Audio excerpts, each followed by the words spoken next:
समस्या अशा भरपूर आहेत की जे बेसिक नीड्स होत्या लोकांच्या ते अजून ते हे झालेत नाही, सॉल्व्ह झालेत नाही किंवा आपण म्हणू शकतो की ते मार्गी लागले नाहीत.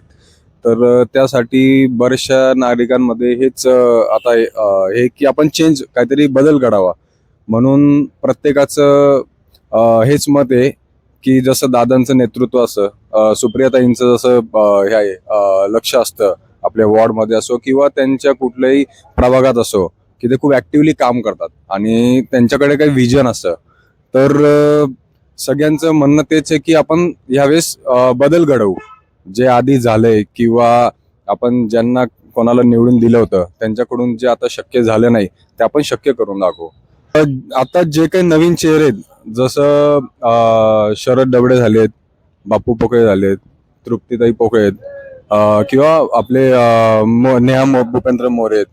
तर यांना जर का निवडून दिलं ना, तर मला असं वाटतं की काहीतरी नवीन चेहरे पण दिसतील आणि सगळ्यात मेन थिंग की ती शिकलेले आहेत, सगळे जे काही उमेदवार आहेत आणि त्यांच्याकडे जर तुम्ही त्यांच्याशी संवाद साधाल ना, कारण ते आमच्या इथे येऊन गेलेत, आम्ही त्यांना भेटलोय म्हणून तसं बोलू शकतो की ते त्यांच्याकडे काहीतरी व्हिजन आहे, त्यांच्याकडे सोल्युशन्स आहेत की आपण कुठली समस्या घेऊन गेलो, पाणीची असो, ट्रॅफिकची असो, किंवा कचरा असो, तर त्यांच्याकडे त्या प्रत्येक गोष्टीचं सोल्युशन आहे.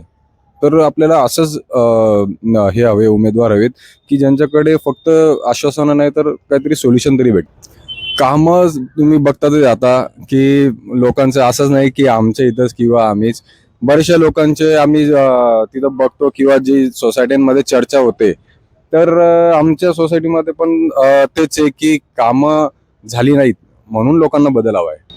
आम्ही तर हेच म्हणू की यावेळेस बदल घडावा आणि त्यासाठी जे कुठले आपले नवीन उमेदवार आहेत, तुतारीचे असो किंवा घड्याळाचे असो, त्यांचाच विजय हवा.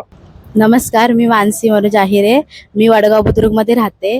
तर आता महानगरपालिकाच्या ज्या निवडणूकमध्ये आहेत त्याच्यामध्ये आता वडगावमध्ये कचरा, पाणी, ट्रॅफिक ह्या ज्या समस्या आहेत, तर ह्यामध्ये जरा विकास होण्यासाठी तर आता पुणे महानगरपालिकाच्या येणाऱ्या निवडणुकीमध्ये मला असं वाटतं की तृप्ती प्रतीक पोकळे हा आपला तो विकास सगळं म्हणजे नाही का, ती जे असं होतंय ते सगळं व्यवस्थित करू शकतात, त्याचा विकास होऊ शकतो.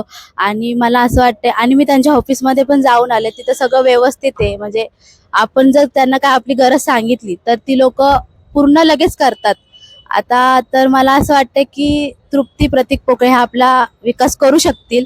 तर मला असं वाटतंय की त्यांना तुम्ही निवडून आणावं. नमस्कार, मी वैष्णवी ज्ञानेश्वर शिंदे, राहणार वडगाव बुद्रुक. मी आता आमच्या इथं बरेच उमेदवार येतात. आपल्या तृप्तीताई आहेत किंवा त्यांच्यासोबत अनेक उमेदवार असतात. तर आम्हाला त्यांचं काम खूप आवडतं आणि तृप्तीताईंच्या बोलण्यावरून त्या खरंच ह्या गोष्टी करू शकतील असं आहे. आपल्या इथं ट्रॅफिक समस्या आहेत, समस्या आहे, कचऱ्याच्या वगैरे सगळ्या समस्या आहेत, तर त्या नक्कीच सोडवण्याचा प्रयत्न करतायत. आम्हाला हे दिसतंय. आम्ही त्यांना पर्सनली सुद्धा ओळखतो. तर त्या आपल्या प्रभागाचा विकास नक्की करतील. तर तुम्ही त्यांना प्रचंड बहुमताने विजयी करून नक्की त्यांना सपोर्ट करा. थोडा तुमच्या समस्या ज्या काय असतील त्या तृप्तीताई आपल्या नक्की सोडवतील.